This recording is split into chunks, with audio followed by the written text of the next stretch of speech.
Mr. President, in 1969 and the first half of 1970, I was a wet behind the ears 29-year-old staff aide in the West Wing of the Nixon White House. I was working for the wisest man in that White House, whose name was Bryce Harlow. He was a friend of President Johnson, as well as the favorite staff member of President Eisenhower and President Nixon's first appointee. Based upon that experience and my 40 years since then, in and out of public life, I want to make what I hope will be a friendly suggestion to President Obama in his White House, and it is this: don't create an enemies list.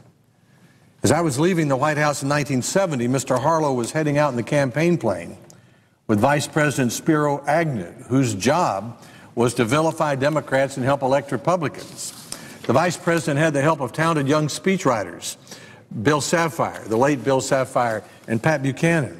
In Memphis, Mr. Agnew called Albert Gore Sr. the Southern Regional Chairman of the Eastern Liberal Establishment. And then the Vice President labeled the increasingly negative news media as, quote, nattering nabobs of negativism, unquote. These phrases have become part of our political lore. They began playfully enough in the back and forth of political election combat. But after I'd come home to Tennessee, they escalated into something more. They eventually emerged into the Nixon enemies list.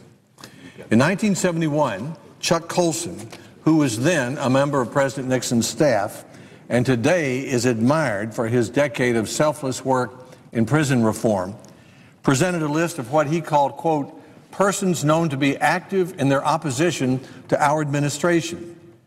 Mr. Colson said he thought the administration should, quote, maximize our incumbency, or put it more bluntly, and I'm using his quotes, to use the available federal machinery to screw our political enemies, unquote. On that list of 20 people were CBS correspondent Daniel Schorr, Washington Star columnist Mary McGrory, Leonard Woodcock, the head of the United Auto Workers, John Conyers, the Democratic congressman from Michigan, Edwin Guthman, managing editor of the Los Angeles Times, several prominent businessmen, such as Howard Stein of the Dreyfus Corporation, Arnold Pickler, vice president of United Artists.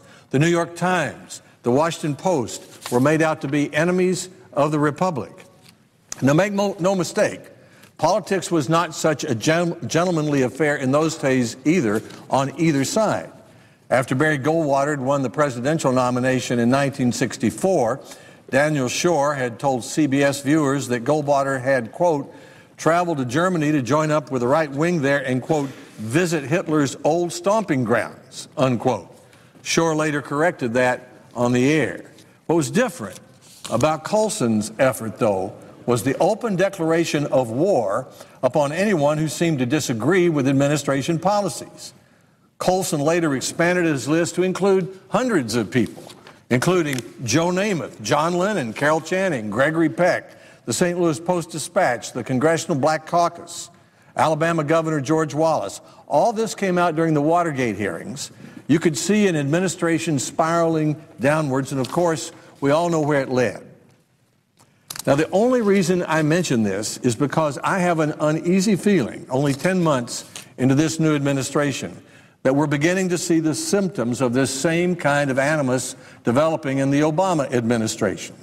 According to Politico, the White House plans to, quote, neuter the United States Chamber of Commerce, unquote, an organization with members in almost every major community in America. The chamber had supported the president's stimulus package and defended some of his early appointments, but has problems with his health care and climate change proposals. The Department of Health and Human Services imposed a gag order on a large health care company, Humana, who had warned its Medicare Advantage customers that their benefits might be reduced in Democratic health care proposals, a piece of information that's perfectly true. This gag order was lifted only after the Republican leader, Senator McConnell of Kentucky, said he'd block any future nominees to the department until the matter was righted. The White House communications director recently announced that the administration would treat a major television network, Fox News, as, quote, part of the opposition, unquote. On Sunday, White House officials were all over talk shows urging other news organizations to, quote, boycott Fox and not pick up any of its stories. Those stories, for example, would include the video that two amateur filmmakers made of Acorn representatives explaining how to open a brothel. That's a story other media managed to ignore until almost a week after Congress decided to cut Acorn's funding. The president himself has not stopped blaming banks and investment houses for the financial meltdown, even as it has become clear that Congress played a huge role too by encouraging Americans to borrow money for houses they couldn't afford.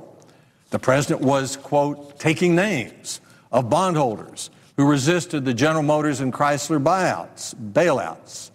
Insurance companies, once the allies of the Obama health care proposal, have suddenly become the source of all of its problems because they pointed out again correctly that if Congress taxes insurance premiums and restricts coverage to those who are sicker and older, the cost of premiums for millions of Americans is likely to go up instead of down.